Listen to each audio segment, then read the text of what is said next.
Did you enter the Webtoon 2025 contest? And you know what? I feel that now that it's somewhat over for a lot of people, this is the perfect opportunity for anyone who entered to learn, to grow from the contest. Like, it is something that I feel like is super important for people to understand, for people to look at, to grow from. Like, there's so much that you can take away from a contest like this. So even if you did not win, if you feel like, you took your shot, but you don't know where you went wrong or don't know how to move forward or whatever, analyzing your competition or analyzing the series that went on in the next round is something that's really cool and interesting to do.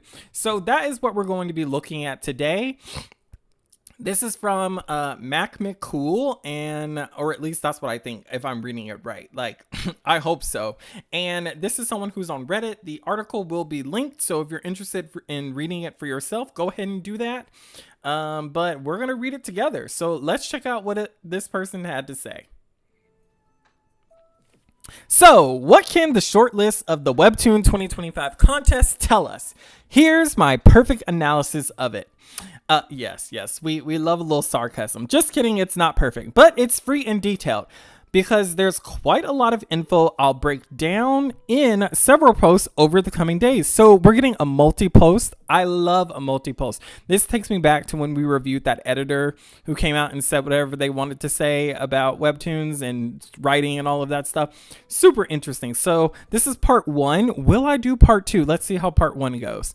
Oh, hi, Tina. Hello. Okay, let's start with creator experience. What kind of experience in comics did the shortlisters have?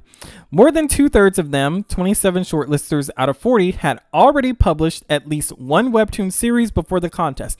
Okay, so I already like this. We're getting very much technical into the overall look of the contest because I feel like if you're going to make a post about this, it's really good to come from a neutral standpoint and really focus in on the numbers, things that everybody can look up or research themselves.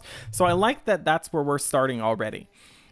I do think that's really interesting that 13 of the people who moved on to the next round were first-time creators. I wonder though, like they, the information, we'll find out if they elaborate on this more, but I wonder if this is their first time like posting on Webtoons or if they've posted before. Like if they're like a creator that worked for a studio or if they're a creator that, just posted somewhere else and just never posted on Webtoons. Like, I would like for them to clarify a little bit in terms of, are we just talking about them posting on Webtoons or are we talking about in general? I want to say in Webtoons just because I feel like that would be a lot of work to find out like if these people were making comics before they started posting on Webtoons. Okay, so that makes sense. Practice makes perfect, right? It's also encouraging. If you're new and didn't make the list, just entering this year is like putting coins in your experience piggy bank. Next, you try, the bank of experience will take you further. Okay, I like the spin on this. I think that it's a really interesting take just from the fact that they're saying like, over 50% of the people who entered the contest are people who had been posting on Webtoons before. And so they're just kind of highlighting the fact that experience is really important when creating comics. And I will agree, like as someone who has only dabbled in like short stories or, that sort of vibe, like only a few episodes, like I felt like I was learning so much every time I worked on an episode. Like I was learning, better positioning for bubbles. I was learning like, how to improve character reactions. I was learning like more movement. Like there's so much that you learn as you keep making the comic, and you have to be honest with yourself. Like some of these people, as this person is bringing out, had tons of experience. So I think they have like a breakdown here. So here are all the creators. So number of creators 2 had 4 or more published series. So that means that they, they tried to make it work with at least 4 series. Okay, stop. So then 5 of the creators had 3 or more series. So that's pretty interesting. Like those are some high numbers. Like maybe they're just like throwing things at the wall. I don't know. I'm very curious about this mentality because I do think like it's important to know when to stop a story and start something new. Like you could take on a big project and realize like, hey, this project is too big for me to handle right now. I need to grow in a lot more technical skills before I'm able to tell this story the way I want to tell. So I'm curious with these creators, like what made them not continue a series, because I feel sometimes, especially for a lot of people who are working on passion projects, we just don't have the skills to tell the story to its fullest. And so knowing when to like take a break from a story, I think is really important. 7 of the creators had previously published 2 series, which is interesting that is like one of the lower numbers. And then 13 of the creators had previously published series. So that leaves, so as the person brought out, like 27 of the creators had dipped their toes in making webtoons before, which is also interesting because now it makes me wonder, like, are these brand new stories? Are these, stories that were already on Canvas before and came back, or what was the mentality here? And then 13 of them completely brand new onto the platform. So that's what I was saying. I think probably this person did research on platforms specifically, but I mean, I am inferring here. I do not know. Who knows? So that's all we can go off of at the moment. Let's continue. For this table, I'm simplifying it so each shortlist entry is one creator, even if a few were teams. Okay. So series published on Webtoon by creators before the newest made the Webtoon 2025 content shortlist. So, okay, so then they just have like a little pie chart here. I wonder if they made this. So I really like this. I liked seeing that the majority of people that ended up moving on to the next round were this bottom half, which is 26 people. So, fairly either they've been working on that one series for a while or they're brand new. I like that. I like that. I like that it was a big group of people. So all types of people were moved on in the short list. Hoot Hoot said, I know a few of the popular contest entries are reboots of old series. Is that for the contest shortlist though? Because that's what this one is particularly about. I know that there were reboots added for the contest in general, but as far as the shortlist goes, I think a lot of them were original concepts, no?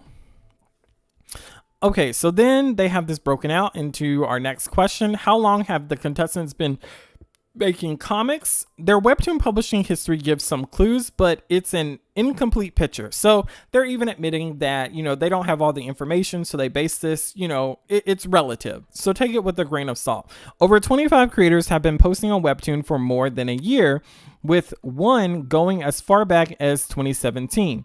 Only 15 out of the 40 began publishing this year. Here's the breakdown. Okay, so wow, like 2017, this person has been trying, I don't know if they've been trying to become an original or not, but they've been on Webtoons for a long time, which I think is just really important to understand that sometimes your journey in a creative endeavor can take a long time. And a lot of times the people who endure that journey are the ones who reap the most benefits. Like, I'm not saying you can't take a break. I'm not saying that you can't, stop creating, but I do think like, you have to understand like how creative fields kind of fluctuate and how these corporate companies, what they want never has a full reflection on you. It has more so to do with the market, in my opinion. Could be completely wrong. But looking at this, I think it's really good to understand that, you can be honing your skills, really refining your craft. I'd be really interested to see what series was or what creator had been on Webtoon since 2017. Like, that would be really interesting to know. Luna said, I saw quite a handful of reboots, but I couldn't find any shortlists that were published before. Yeah, see, that makes me think that they were really, really focusing on new concepts, because I'm just like, if you're having a contest And one of the ideas for the contest was like, we want new, fresh stories. I feel like it doesn't make sense to get a reboot because that series was already on Canvas and you could have already picked it up, which, hey, maybe they'll see some reboots and think, you know what, this person really has grown from their original story to the current version or the contest entry. Maybe they're worth looking into to pursue an original contract with here after the contest. So you never know where things might lie, but I really felt like for the contest in particular, I personally felt like it only makes the most sense to greenlight series that are brand new, because you can pick up Canvas series anytime. But that's just me. I could be completely wrong. I'm trying to look at this from a business standpoint. So if you have a counter argument, I would love to hear it. Hoot Hoot said, yeah, maybe the reboot were not as favored as the newer concepts. Okay, so then we get all the way down. So 2025 had the biggest year. Obviously, you know, we had a lot going on in 2025. Even 2024 had a big number. So a lot of these creators have been kind of locked. It's surprising to me that 2020 has the fewest, because we all know what was going on around that time, but it's just interesting to see these numbers broken out like this. So then they have years of publishing on Webtoon before being on the Webtoon 2025 shortlist, and this is really interesting just in terms of the numbers. Like, we have someone going all the way back to 7 years, as we've mentioned. The biggest groups would be year 1 and I think year 3 and year 1 are pretty close. Yeah, 2024 had 8 and 2022 had 7. So less than a year, and then year 1 are our biggest numbers. Luna said, I think that's where people are getting confused. If you check the ratings meter, it does say 40% for engagement, but the first condition is the story has to be original and not generic. Yeah, I think they're... I mean, okay, so just touching on that very briefly, I feel like it's unrealistic to expect a company who's basically paying for something to be fully transparent in how they buy something. Like, a lot of times when corporations buy things, you'll never fully understand why they bought it. Like, sometimes I watch an acquisition happen or a takeover happen or whatever you want to call it, a merger, and I'm just like, why are these two companies merging? Like, what's the idea? And then you wait years to see what happens, and then nothing ever happens with it, and you're like, what the heck? Like, why did this happen? So I feel like it's a really interesting standpoint. Mitamu, hello. Luna said, people skipping past the first requirement and jumping to the rating and asking they didn't make it through. I read a handful of entries that moved. What I can tell you is they're super original. Yeah. I also wonder if there was a lot of people that turned down the contract, like, after reading it. Hiram, hello. From a business standpoint, the contest is a great way to bait Canvas creators to participate, and boom, you take all the negotiating power away by dangling the prize money in front of them. I do think that you have to be aware as a business person, as a creator, that you are a business person. So if you're entering a contest within the hopes of a company picking you, that it's a business decision and you're entering into a business. That's why they're giving you a contract. Like, you always have to think from the business side of things. Pablo, what's up? Sometimes mergers are just company politics. Sometimes. But I also don't think companies waste money for funsies. Like, why am I giving you $1 billion for this? Like, obviously there has to be some sort of plan, especially when you have a board, especially when there's multiple people involved that have to co-sign. Like, there's so many aspects to a company doing something, in my opinion. Like, are there companies that just like YOLO it? Absolutely. I'm positive of that. And then they end up bankrupt 10 years later. Average years of publication on Webtoons, almost 2 years, 1.7. Judging by quality of art in the shortlist and the professionalism of the presentation and promotion, I suspect many of the shortlists have started making art and comics long before they started publishing on Webtoons. I would agree with that. More significantly, and unfortunately, that information is not available. I know it's disgusting. It's almost a sure thing that these creators draw daily and that they put in many, many hours on their craft every week. All said, the typical shortlister has already published 1 or 2 series on Webtoon and has been publishing there for nearly 2 years. So a very mathematical way of looking at things. I do think that 2 years of investing on Webtoons, really refining your craft, it would be extremely beneficial to helping understand a bunch of things, like understanding how an audience reads your comic, understanding flow, understanding pacing. Like there's so many aspects of making Webtoons that I feel like you really have to learn hands-on. Like you can talk about it, we can theorize about it, but I feel like for a lot of people, you will not fully benefit until you completely understand like how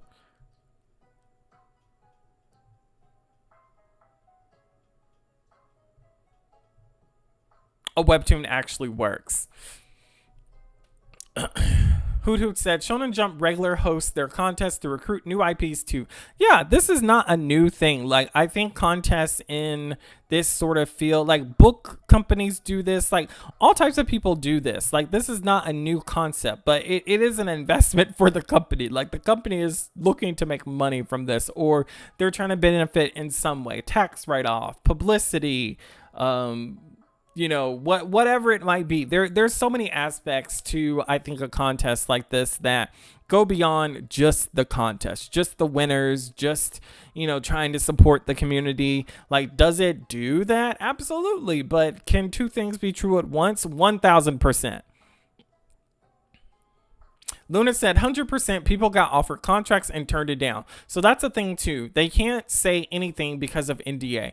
Yeah, see, that's the thing. I do think that probably some people did get reached out to and they were like, no, thank you. Like I was entering for funsies, or after receiving the information, I feel like this does not match my vibe. Like I want to have full control over my stuff, or I want to, you know, I don't think that I can commit to the schedule that you want. Like there's so many aspects of the contest that happens behind closed doors that we just will not know. And you know, if anyone ever wants to leak their information on Reddit, I will be here to read it.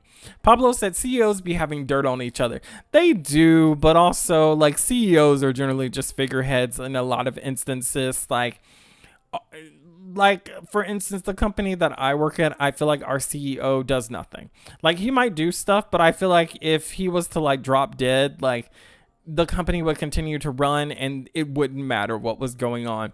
Like in a lot of companies that have a board, like even if you do have dirt on a CEO, I feel like it's not going to make them sell like CEOs can't just sell the company. Like it all depends on how it works. Like if they have no investors, we're getting very technical in this video, but it really depends on the type of company that's set up. Like, are there CEOs that can just sell their company? Absolutely. But there's also, for big companies like Webtoons, I don't think Webtoons could just be like, oh, I'm going to sell the company. Like it has to go through a chain. Like it has to go through votes. It has to, like, investors have to get involved. Board has to get involved. Like there tons of stuff has to be done before they can just be like, yep, we're selling. So yeah, I agree. I do think like having leverage on people can make a deal better, but in some instances, some things just ain't gonna change. Andy, hello. I don't know what 030 means. Is that a face?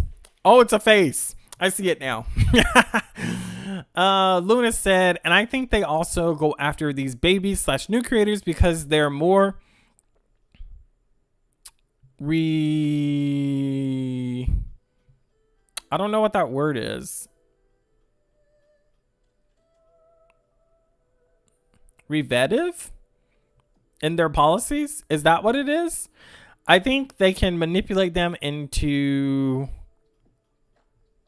WTV because they're young and no experience. Most of the shortlist looks super young to me from what I've gathered. I don't know. Would Webtoons know how receptive? Okay, I was trying to figure it out. I'm sorry. I don't know. Would Webtoons know how old they were? Do you have to put in your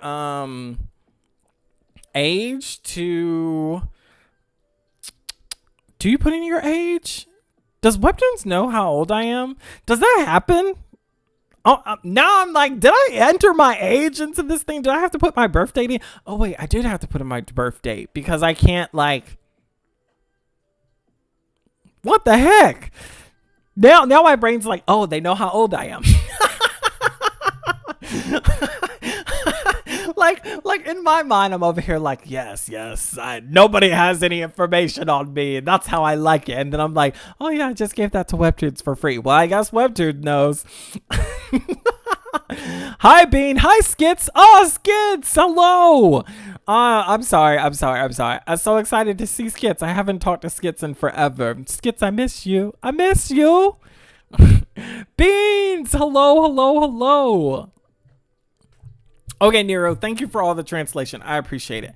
Okay, so today's takeaway: experience pays off, or better yet, practice plus persistence equals payoff. If you really love making comics and you're just starting, don't get discouraged. If you didn't make the shortlist, keep practicing persistently and good days await. Okay, this was by Mac McCool, creator of Comic Tips. I kind of like that. Note, the main info on the creator comes from clicking on the name of each under the name of their series. Their social media links provided more info. Okay, I like that they also left references to be like, this is where I got my information from. So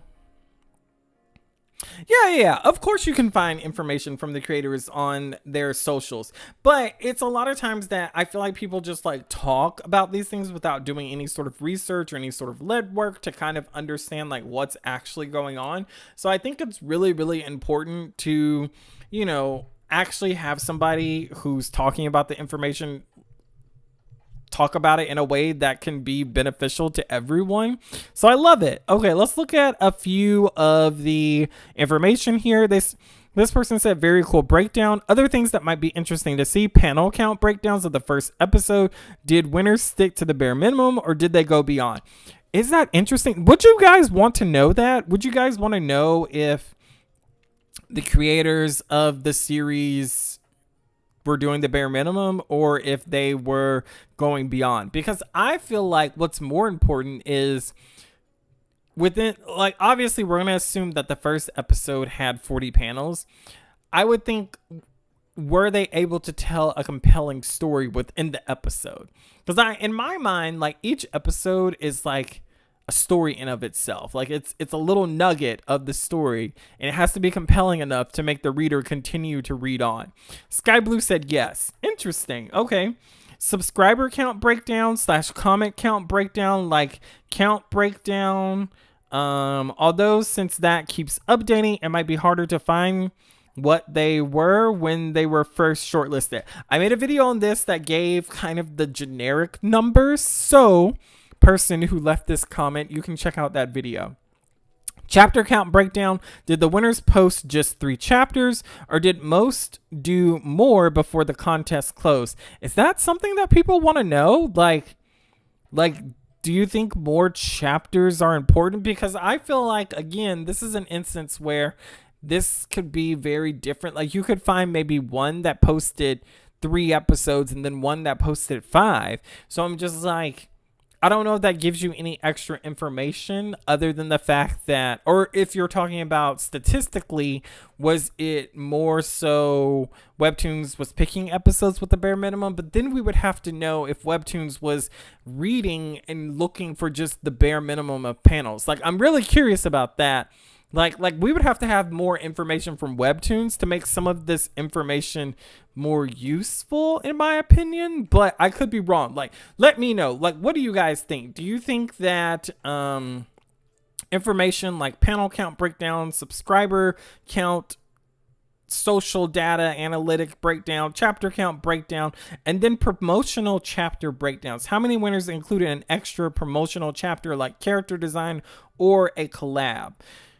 Would that also be interesting? Like, I don't know. Like,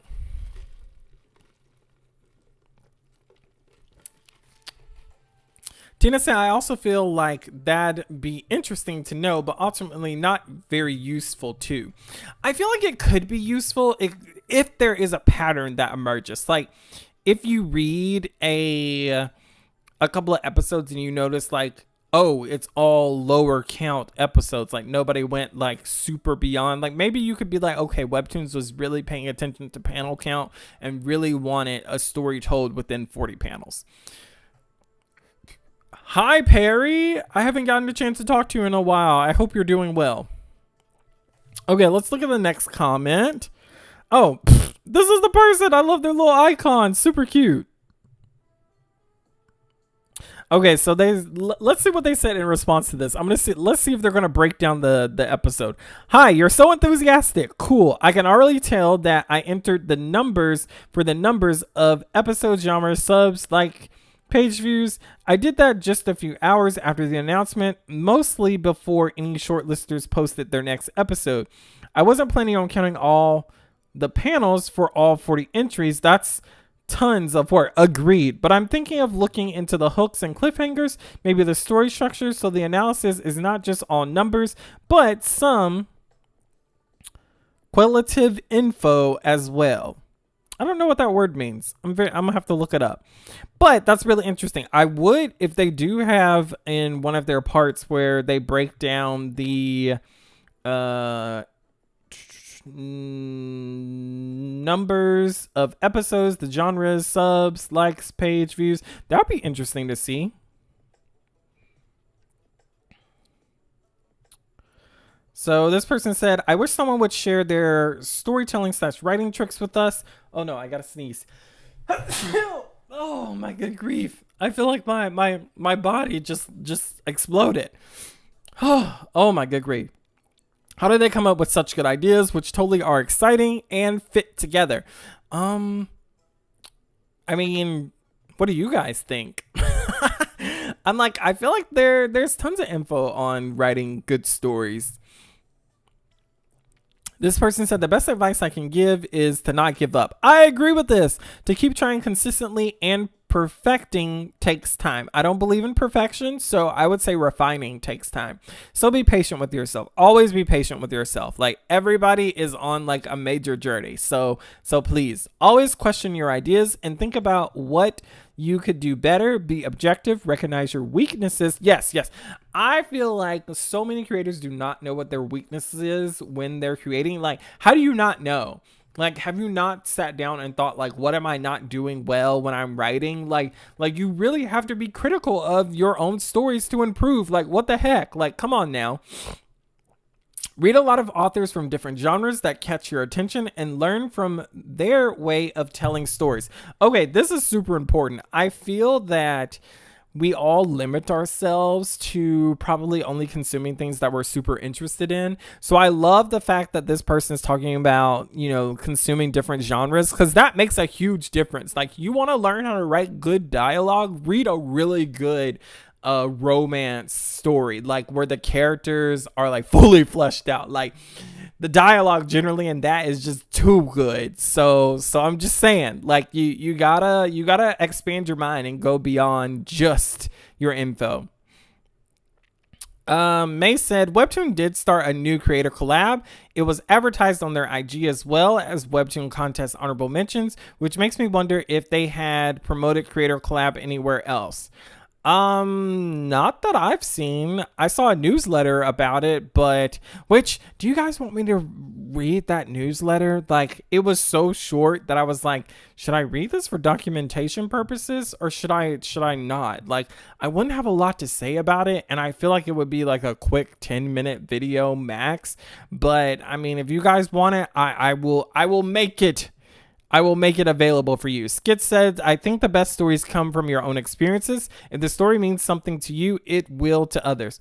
I agree, but I also think that there are instances where people get hired to make stories and they hit. So I feel like telling good stories, like, yes, I agree with you, Skits, 100%. Like, you know, if you're telling a story, you should be interested and passionate about it. But also, I feel like you can develop the skill to write stories from a technical perspective as well. So like if someone hired you, like you could do it. Like I feel like that's something that is invaluable as well. Please do read the newsletter. Okay, I will read it. I will read it just for you. I will. Like we will keep up with these newsletters because we need documentation for the future. Perry said, I'm hanging on for dear life in Art Fight. I haven't had bandwidth mentally for Webtoon right now, except reading new chapters and continuing contest entries. Oh, 100%. I want to do a dramatic reading for the shortlist. So that is actually going to be coming up very, very soon. I'm super, super excited about that. Nero said, let's record every aspect of the contest for future generations. Yes. Webtoons won't be able to be like, we never said that. We'll be like, yes, you did. Liar. Luna said, I think good story is important, but also good is like subjective to everyone. Yes, that is another thing too. Like a good story could be very niche. So it's one of those things where it's just like, I mean, it is what it is. You know what I'm saying? If you ask me, a lot of manga today are very unconventional but blow up. It is like manga today is wilded. Like sometimes I'm just like, what's the plot here? Did I miss it? Like, do I know what's going on? Like, where are the Violet Evergardens? Yes. Everybody's so excited about the dramatic readings. Yes, it's been a while since I've had one, but I really want to get through all of the shortlist entries, and I haven't read all of them yet. So I was like, this could be a perfect time for me to react blindly. Like we could read them together. I would love that. Hi, Kier. Hello. Welcome.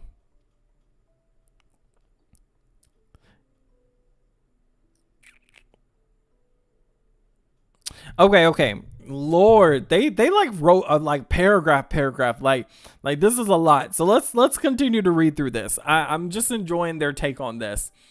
Where did we stop off? I'm gonna just start from the be objective, recognize your weaknesses, read a lot of authors from different genres that catch your attention, and learn from their way of telling stories. What do you like about them? What aspects of specific story interests you to continue reading? And all above, remember, there is always room to improve and grow. Yep. All skills are improved by practicing. Personally, I'm just learning how to write comic strips, but I've been writing novels since I was 11-12. My mom bought me fantasy books like Harry Potter, Twilight, The Hunger Games since I was in elementary school, and she fostered in me a desire to learn to write and a love of reading. I read things I wrote 5, 3, even 2 years ago, and I think, wow, what a mess. A lot of loose ends. This doesn't make sense. Of stories that, for me, at that moment, were the limit of my capacity, and yes, they were at that moment. But now, having written a lot more and improved a lot, I can take those stories and reframe them and rewrite them much better, and sometimes I do that as an exercise. I think this is like a really good way of thinking about telling stories. Like, I think it's so important to keep old work so you can look back on it and be able to really see how much you've grown as a creative. So like, I don't know if I have ever told you guys this before, but I will say, I feel that when I was like, okay, so let me give you a little bit of my lore. So I went to an art high school, and when I graduated from that, I hated it. Like, I was like, I'm done with art. I don't want to draw. I don't want to paint. I don't want to do anything. I stopped for like 4 years. So those college years, I was done. Like, I was like, I'm not going back to art. That 4 years, I needed that break. And so then I finally picked up drawing after like that 4 year break. And like, I was in love again. And long story short, I started a binder to keep track of like every year. I just put everything in there because I wouldn't date anything, and I didn't like dating stuff because sometimes I would work on something at the beginning of the year and then I wouldn't finish it till the end of the year. So I was like, where do I put the date down? When I finished it, when I started it, like what's the vibe here? Long story short, I was just like, okay, I want to keep track of this. So now I have this huge binder from like every year since I graduated from school of all of my drawings. And looking back on it, like whenever I feel like, oh man, I'm not progressing, I can look at that and I'm just like, oh no, I progressed so much in my drawing. Like crazy diabolical type stuff. So I love it. I love it. I love it. I love it. It's really motivating. And I think you can do the same thing for writing. I literally enjoy like being able to look at stories from when I was in high school. Like I have a few still saved. I'm just like, I hate this, but I love the potential of this. It's so much fun. So definitely, like, don't underestimate progress. I 1000% agree with this. Spaceman, what's up? Been long, folks. Yes, I'm sorry. I have not been streaming as much as I had in the past, but do not worry. Streams are coming. Streams are coming. They will be more chaotic because they're just going to pop up, but I mean, it is what it is. Skits.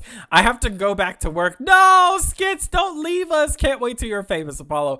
I don't know if I'll ever be famous, but I'm happy that I get to chat with you guys. Like, I always have such a good time with us chatting. Oh my good grief. Guys, stop agreeing. We'll all be famous in the future. Like, just wait until I open my agency. Andy said, I've been cleaning up. I've been arguing with a friend about throwing old work away.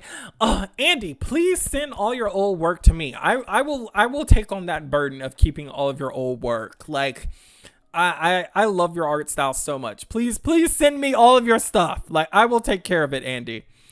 Okay. In fact, one of my favorite exercises I did during the pandemic with my best friend / partner is she is an illustrator and part of the contest finalists. What? That's awesome. Was to take 2 empty jars of any and writing down topics and some pieces on paper. For example, in one of the jars were the genres horror, comedy, romance, cowboy, etc. And then the other possible subplots, zombie, vampires, aliens, whatever you can think of. Then we shook the jars and chose a piece of paper at random from each one, and whatever came out, we had 5 minutes to write / draw the first thing that came to mind. We could set a timer and each one would do the first thing that came to mind, like a one shot, and then we would compare. Oh, that's super fun.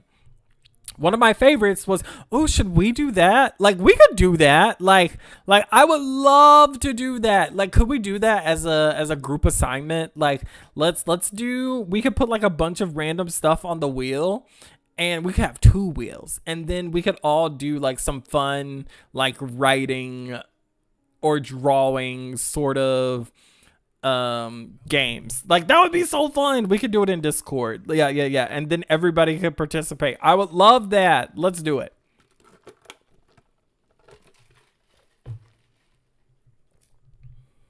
Honestly, I did not realize that this part 1 was going to be so focused on this one comment. Like, I should have done all of the parts at once.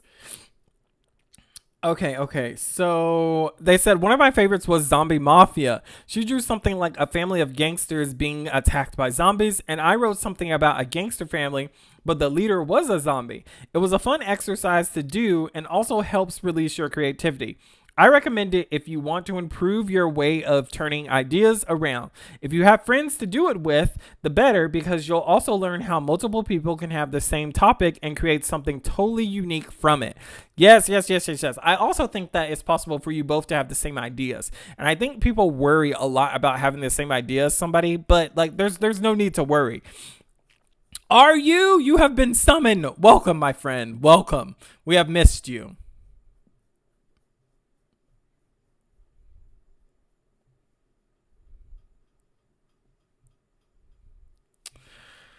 Okay, so let's finish up this comment, and then I think I'll do like a few questions if you guys have anything, and then I will jump off.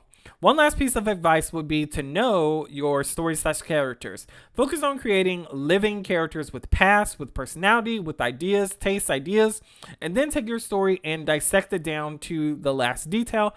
Ask yourself all of the questions. Think about all the weak points and loose ends and tie them up. It's much easier to write a story when you know why what happened happens and who the people it happened to are, how it affects them, and how they would react. That's what gives life to a story. Endearing characters with whom you can create an emotional connection. Let them hurt you and make you angry and sad with them and make you fall in love with them, just like you would with a real person. Sorry for the long message. I know it may sound like a lot of blah, blah, blah, but it's the best I can give you right now. Practice a lot and don't give up. There's an audience for everything, and I know that there will always be someone who wants to read what you have written. Writing a story is also making art, and all art takes time to perfect, refine. Good luck and encouragement. I'm doing my best for you. Okay.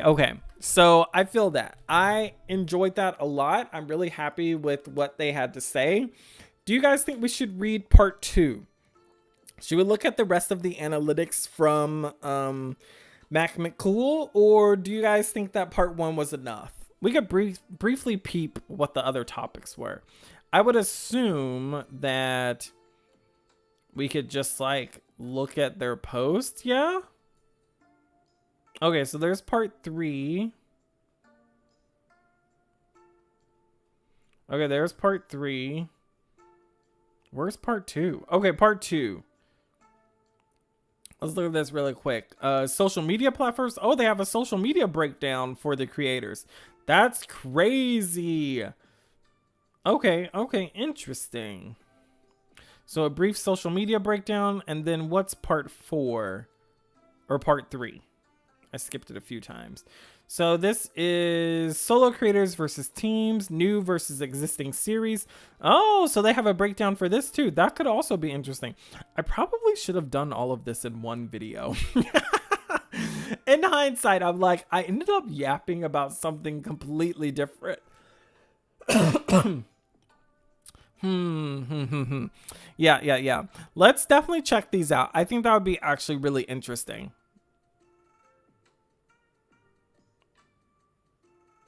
All right, guys. So if you guys had any questions before I wrap it up here, you are free to ask me while I sit here in my royal throne. But we love to yap here. We do love to yap here. I have lots to say always. So obviously I think we'll do part 2 and part 3 in the next video. Like, I didn't realize that the article was going to be that short. Like, when I peeped it, I thought, oh, there's going to be a lot of breakdown with this. But definitely could have done all of this in one video. I do like the look at, the experience for all of the creators. And I like that they took something positive away. And basically that you need to practice to refine your craft. Like, obviously, I feel like a lot of people have too high expectations on themselves, and I feel that there are master writers, master artists that are still refining their craft. So I'm just like, if you've just started, like, not to discourage anyone or anything, but it takes a lot of work. So expect to put in work. Like, do people get breaks? Absolutely. Are people picked up from their very first series, their very first comic, or the first few episodes? Absolutely. But also, like, look at how many people are on Canvas. Look at how many people are on, other platforms. Beanworms, what are your plans for Queen Games, Apollo? Have I not told you guys what's going on with that? So, I realized that, yes, so I am still working on Queen's Games, but I paused the actual series. So I realized something that I feel like was missing from the series was a lot of context. Like, a lot of the characters that are going to be introduced / were introduced in the first few episodes, there's like no context for them really. Like, it really just focused on spoiler, a certain character and their inevitable end. And so I feel like there wasn't enough like info going on for like people to be as excited as I wanted them to be, because like in my mind, TQG is kind of more so like a choose your fighter. like it's like pick your favorite contestant and you've got to like rock with them. So I decided to put Queen's Games on pause, and I'm working on a bunch of short stories for a lot of the main contestants. So like just a couple of chapters. I'm doing it in novel form right now. Maybe I'll adapt it to comic in the future. Although like, as I learned working on a comic, it would take me forever to finish all of these stories. So I feel like novels is the right way to go for now.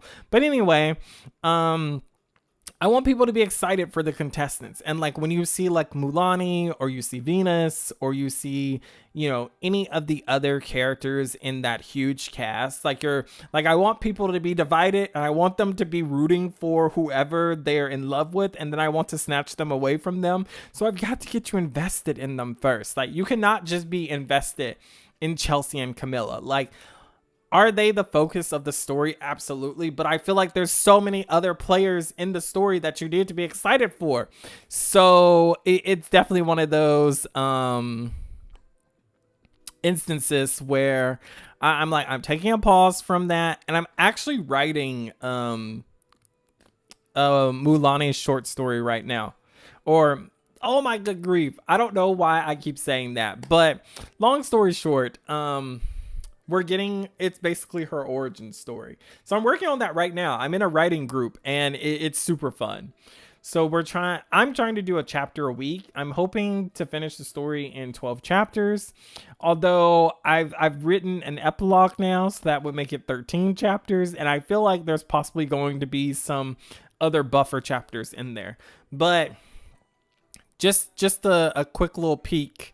Like, see, I've actually gotten stuff like written down and whatnot.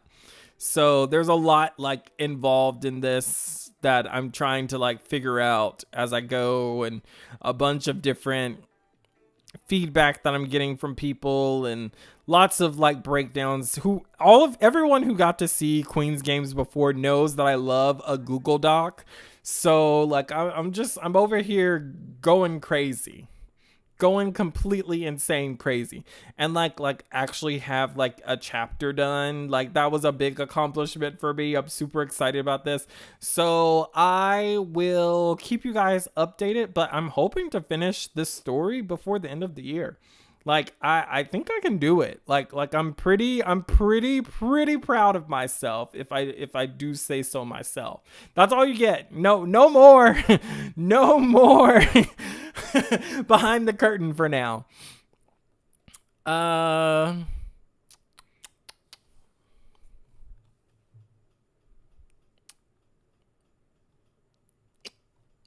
Oh, that's funny. I'm sorry, Tina. I hope that answers your question. Tina and Beans. That's what's going on with it. Oh, I also am planning to just make tons of fun art for all of the important characters in the cast. I'm also excited to do some redesigns for some stuff, because if you guys could not tell, like character design is probably one of my favorite things to do. So I'm super excited to do some redesigns for a bunch of side characters that are not important, but I want to do it anyway. Don't come at me, okay? Okay. Yes, Perry. Like a Street Fighter vibe. Spaceman said, been debating how to carry on with my 2 submissions. How best could you choose which one to carry on and which one to pause? I actually thought of redoing them and leaving the originals. I mean, you could leave the originals if you want to. I feel like that's justifiable. Why not? Like, just do it. I'm trying to think of what... Like, I guess it just depends. Like, you could just pause one if you want to work on another one instead of the one you're currently working on.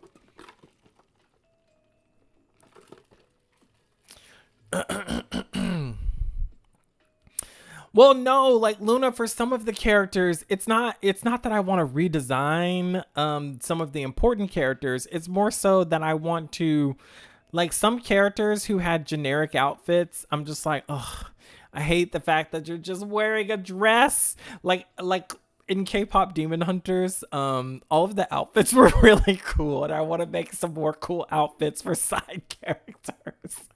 I'm like, actually, I would love for you to be dressed like this.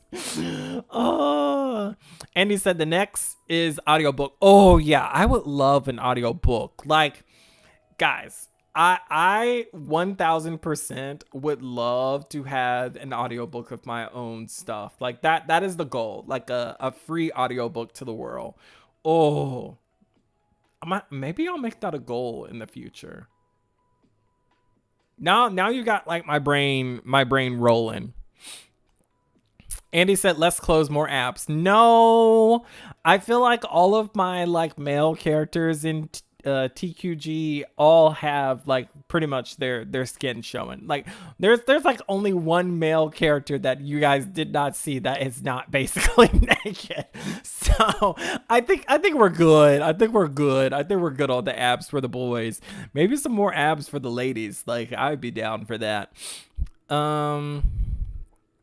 Paris said, I'm obsessed. I want to do fan art, crossovers of OCs and K-pop fit in poses. Yes, please, please, please. Nero said, yes, that sounds like a nice plan. Audiobook. I would love that. Like, let's do an audiobook for real. Sailor Moon is such an inspiration for character fits. Love how the artists pull from real fashion designs. Like, oh, you know what? That is something that I've always really liked about Sailor Moon is the outfits were always super cool. Chick you, yes. I'm sorry, we're actually about to get off, but I'm glad you could pop in. Guys, if you're not supporting Chick you, like, what are you doing? They are a shortlister. What are we calling the Webtoon shortlist people? They are a shortlister. They're doing an amazing job. They have a super cute series. They have a trailer for their series.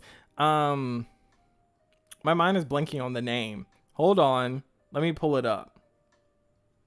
Why is my phone not working? That was wild. Like I tried to log into my phone like 3 times and it would not happen.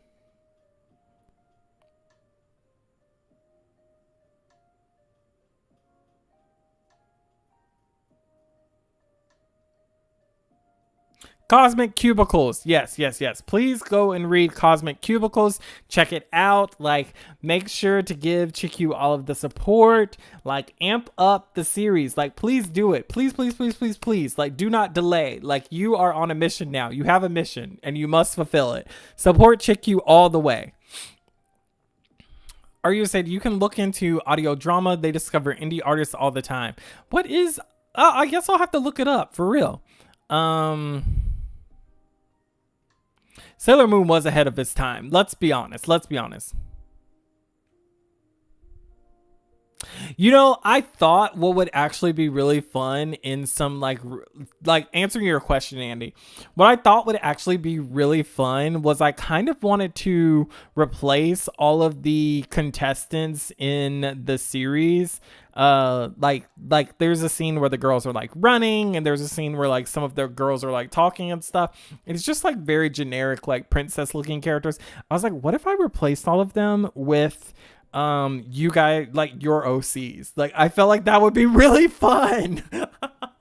Like I think that could be super cool. Like throw Silas in there, throw Lena in there, throw just like anybody's character, anybody who wants their character in there, like some Giovanni characters in there, like Cosmic Cubicle characters. Like I feel like that would be super fun, like just for funsies, like because I mean I don't think anybody necessarily gets hurt that you get to see other than that one character. So I'm just like, this could be fun. Like I didn't want to like murk anybody's characters. Like that would be too much, right? But I think that could be fun. If you're interested, let me know.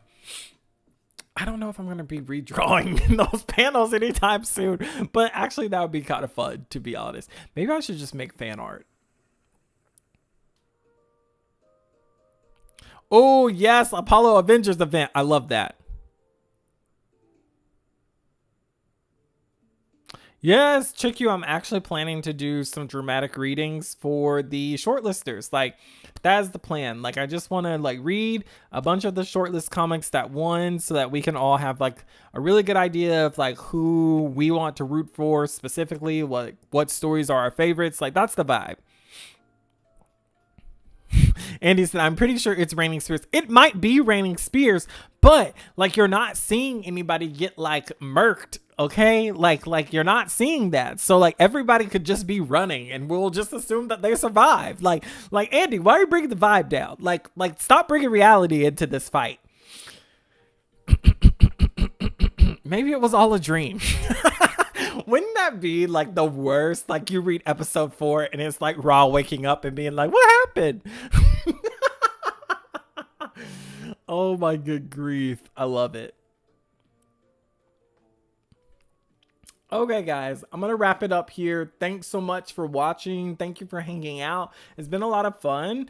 Expect a little more streams to come now. Just I feel like not having the pressure of having to stream has freed me up to be like wild and free. So the chaotic schedule is back and I cannot wait. All right, guys, have a good night.